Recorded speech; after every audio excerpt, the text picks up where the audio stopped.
আমাদের গায়ে কাটা, এই কাটা গায়ে ডক্টর ইউনূস আমাদের লবণ ছিটিয়ে দিয়েছে। সে মুসলমান দাবি করে, সুদ করে মহাজন, সে কিভাবে একজন মুসলমান দাবি করে ইসরায়েলকে 100 কোটি টাকা দেওয়ার প্রতিশ্রুতি দিয়েছে। আমরা এর তীব্র নিন্দা জানাই।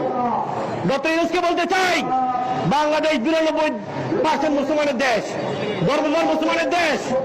এই দেশে থাকতে হলে আপনার এই 100 কোটি টাকা ফিলিস্তিনের পক্ষে দিবেন, ইসরায়েল দেওয়া যাবে না। যদি ইসরায়েলকে এই 100 কোটি প্রত্যাহার না করেন, তাহলে ডক্টর ইউনূসকে বাংলাদেশে অবস্থিত ঘোষণা করা হলো। কোনো করে দেশে আসতে পারবে না। যারা মুসলমান রক্তের সাথে গাদ্দারি করে, যারা মুসলমান ইমানের সাথে গাদ্দারি করে, যারা দেশের সাথে গাদ্দারি করে, তারা এই দেশে তার কোন স্থান নাই, স্থান নাই, স্থান নাই। সংগ্রামী সাথী ও বন্ধুগণ, সংগ্রামী সাথী ও বন্ধুগণ, আমরা আবারও বিশ্বের সাধারণ দেশকে আহ্বান জানাবো, বাংলাদেশ সরকারকে আহ্বান জানাবো, আপনারা ফিলিস্তিনের পক্ষে, গাজার পক্ষে এখনই তার সেনাবাহিনী বাড়ানোর ব্যবস্থা করেন।